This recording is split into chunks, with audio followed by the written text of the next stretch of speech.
Thank you, dear ministers, ladies and gentlemen.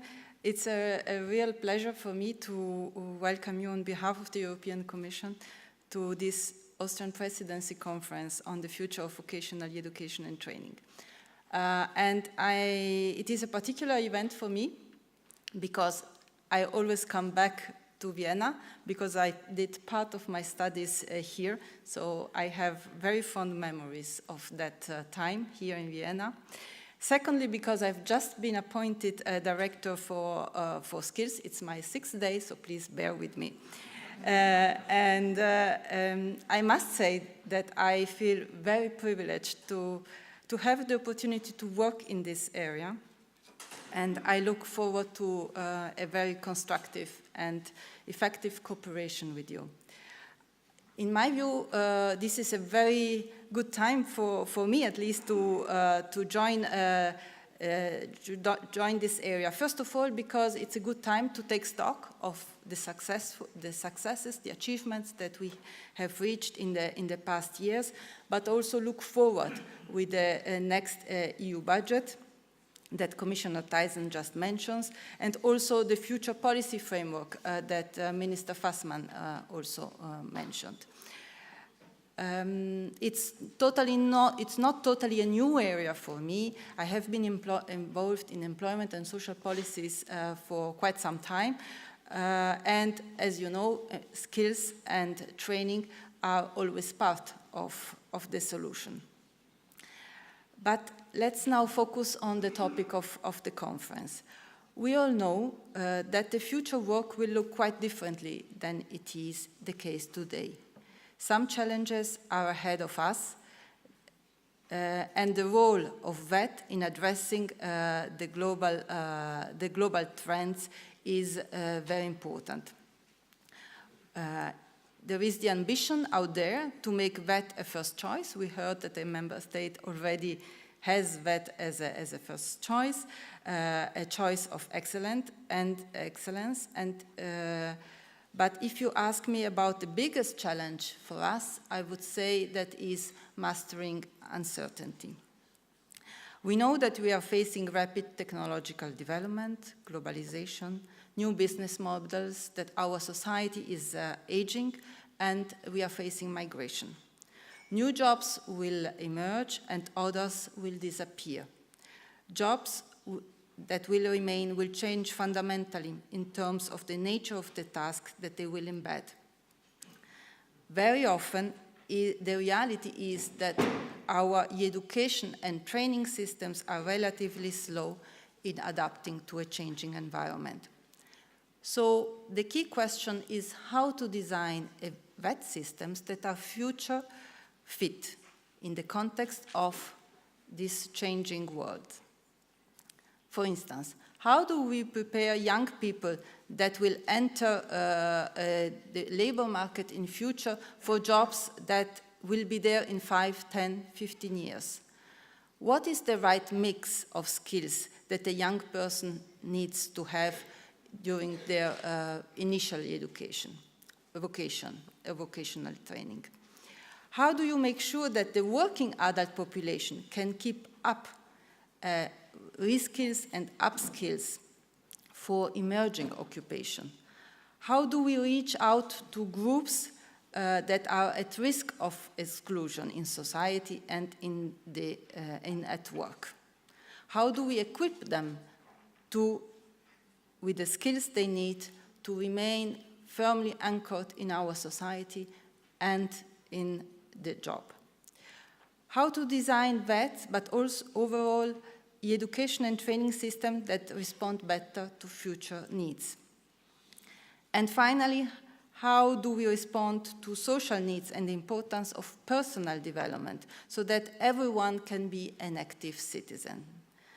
I'm sure that you all have this type of discussions in your member states, and I'm sure also the challenges differ across the member states, and that this might require different approaches.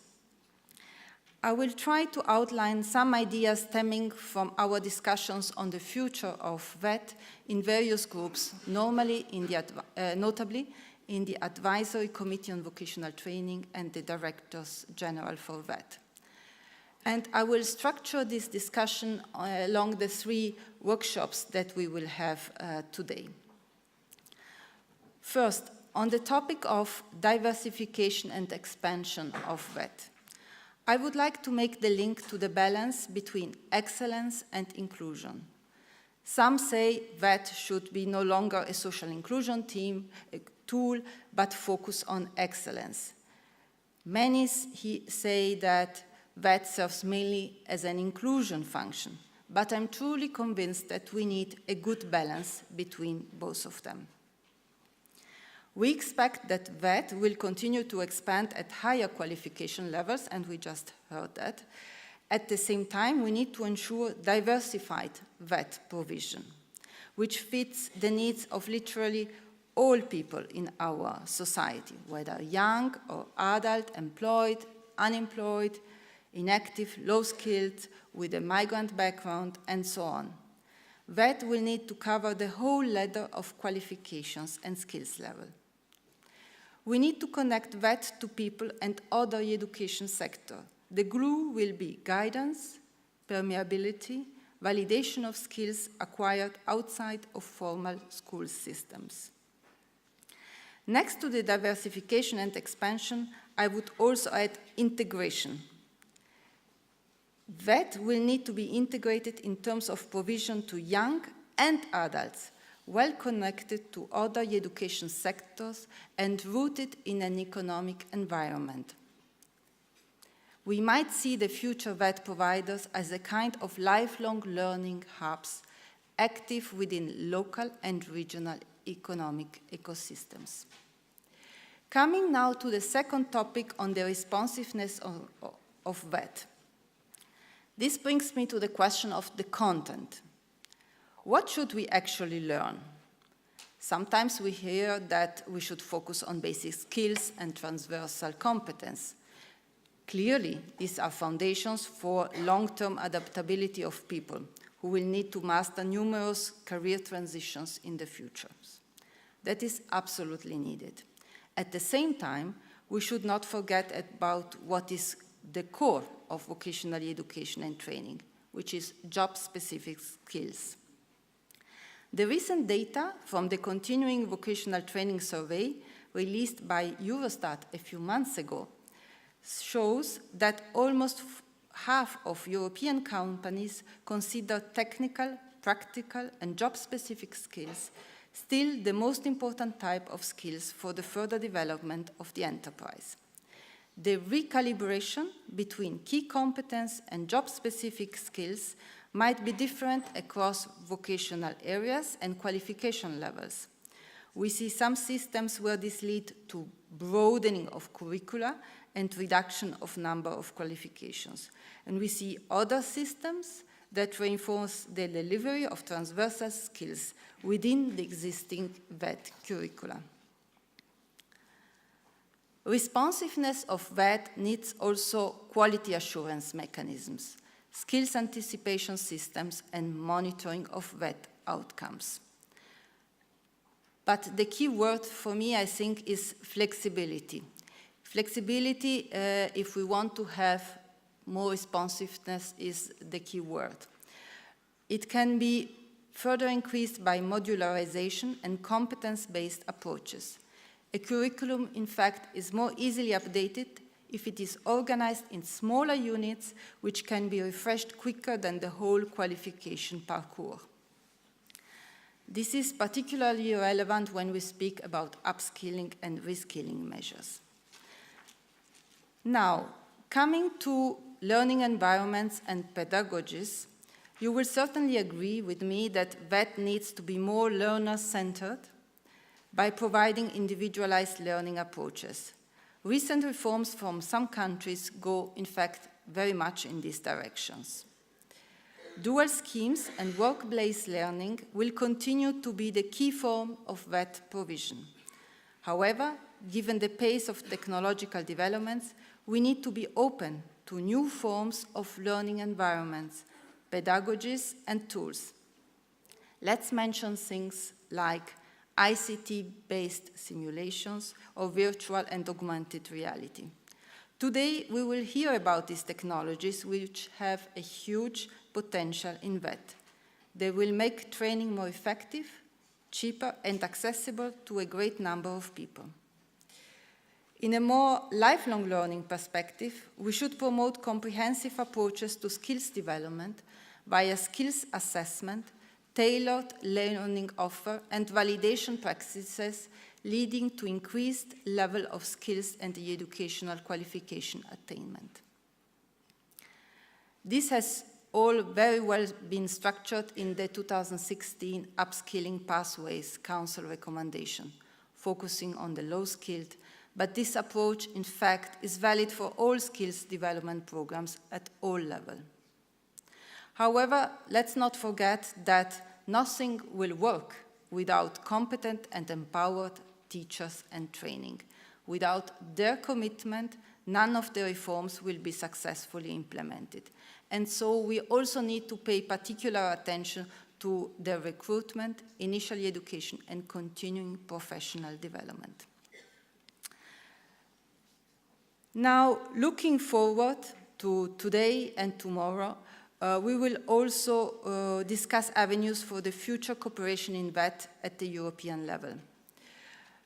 Perhaps not many people know that, in fact, vocational education and training is one of the oldest policies of the EU. It was explicitly included in the Treaty of Rome in 1957, yet it's such a modern one. And in fact, the Lisbon Treaty, which came many, many years later, calls for the Union to implement a vocational training policy. And since 2002, this policy has evolved under a structured framework called Copenhagen Process, further enhanced by the 2010 Bruges Communiqué and the 2015 Riga conclusions. We are approaching the end of the decade, and we are in a process of thorough reflections on post-2020 policies. We are not the only one. In fact, at global level, the United Nations community has already set sustainable development targets for 2030, of which one very important for us here is about inclusive education.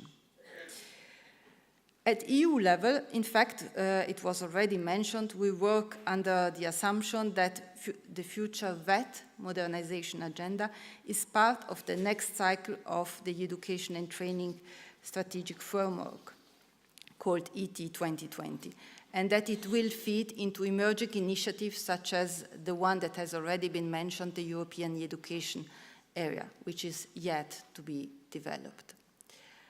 The preparatory work for the definition of the EU VET vision and modernization agenda for the post-2020 period has already started with a ministerial policy debate on the future of VET last November. This year, we are deepening our discussions and consultations in the run-up to the third Vocational Skills Week, and we are looking forward to the adoption and of the opinion of the Advisory Committee on Vocational Training on the future of VET. You will agree with me that the cooperation makes sense in areas with European added value and high potential impact. As it was explained in one of the CEDEFOP papers on the future of VET, the rationale for cooperating at European level is the reduction of transaction costs of national reforms by providing some blueprints and best practices, which are a result of collective learning among countries. Part of the rationale also lays in the need to have mutual trust into the quality of VET systems and enhance transparency. I don't need to put focus on this, as also the previous speakers has very much made this point. What we have also heard at various occasions is that the post-2020 VET agenda has to have elements of continuity with the current framework, but also bring some innovation to respond to the fast change that is coming upon us, both in the economy and in the society. However, I also am aware of the call from stakeholders that we need to consolidate the existing policy framework and instruments.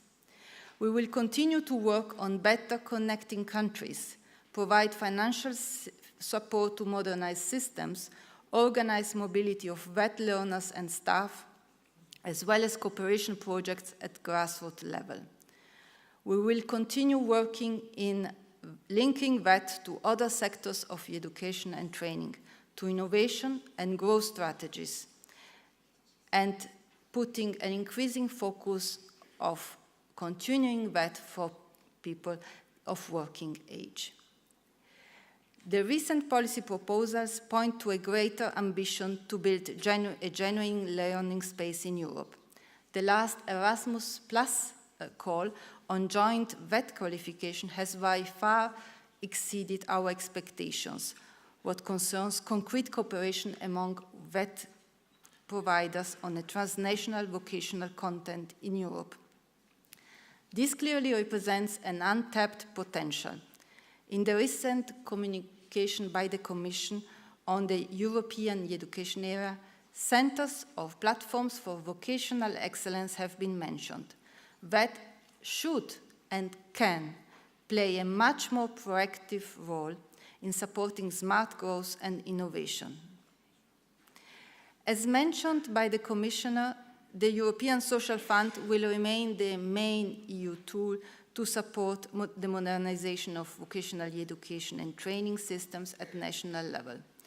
Let me highlight that of the proposed 100 billion for the ESF, plus this time, there are 3 out of 11 priorities relate to education and training. So we believe that the ESF will continue offering excellent opportunities to improving initial training of young, but also reskilling and upskilling of adults. Furthermore, the proposed InvestEU program, which is the successor of the Juncker's investment plan, aims at triggering a strong focus on investment in skills. It will have a special social investment and skills window of 4 billion, which is expected to crowd in between 50 and 75 billion of additional investment that should come both from the public and the private sector. And finally, I can only echo the Commissioner's enthusiasm when it comes to the organization of the 3rd European Vocational Skills Week. This initiative is indeed an example of European added value and the impact by mobilizing thousands of stakeholders with the aim to provide benefits of VET to a wider public. And I must let you know that Commissioner Thyssen is really VET skills. I think you heard it by her commitment in this video, but the VET week for her is really one of the highlights of her rendezvous over the year. I am now coming to the end of my contribution, and I would like to encourage you all to engage proactively in the discussions that we will have today and tomorrow. I think this is a very important event to formulate jointly the ideas for the future. And finally, I would like to express to the Austrian presidency team my gratitude for the excellent cooperation and preparation of the event. And I wish us all a successful and inspiring conference. And I do look forward working together with all of you. Thank you very much.